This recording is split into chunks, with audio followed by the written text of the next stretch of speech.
Welcome back to Chalkable Media.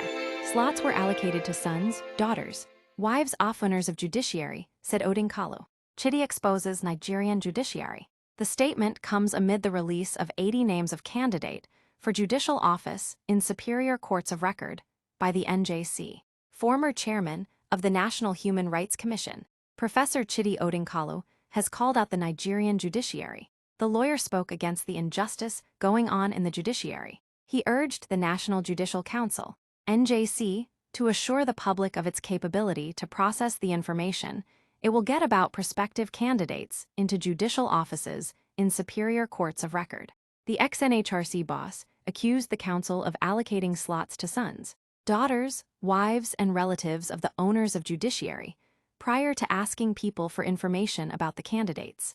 The statement comes amid the release of 80 names of candidate for judicial office in superior courts of record by the NJC. In a post on X, Odinkalu listed certain issues which he said NJC must address following the announcement. Odinkalu recently shared on X that the NJC has nominated 80 candidates for superior court positions, 53 for the High Court, 20 for Sharia courts of appeal, 7 for customary courts of appeal, and 2 state chief judges. He raised concerns about the lack of clarity on the next steps after the 14-day public feedback period, noting that people may hesitate to engage without assurance on how their input will be handled. Odinkalu also questioned the NJC's capacity to manage feedback in today's digital age. While he acknowledged the initiative's good intentions, he called for better planning to enhance its effectiveness. He stated, "The NJC NIG has announced 80 candidates for judicial roles in superior courts, including 53 for the High Court, 20 for Sharia courts of appeal, 7 for customary courts of appeal, and 2 state CJs.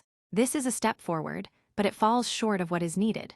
The announcement encourages public feedback on the candidates within 14 days and warns that false information will have repercussions. An email address for submissions is also provided: info@njc.gov.ng. There are some issues that at NJC, NIG must address. First, the announcement does not disclose what will follow at the end of the 14 days. PPL, who don't have a credible assurance as to how information that they provide will be handled, are unlikely to respond with enthusiasm. Second, it's not clear that at NJC NIG has the capacity to credibly handle or process a possible deluge of open source information of the kind it is asking for in the digital age. While the intention may be good, the process needs to be more carefully thought through if it's to help.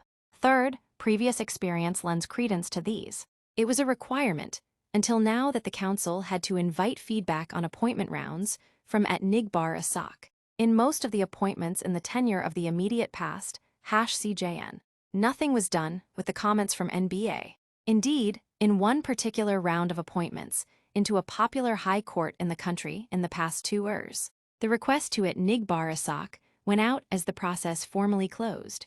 Then the responses, as well as the applications of candidates who were not insiders, went into the bin.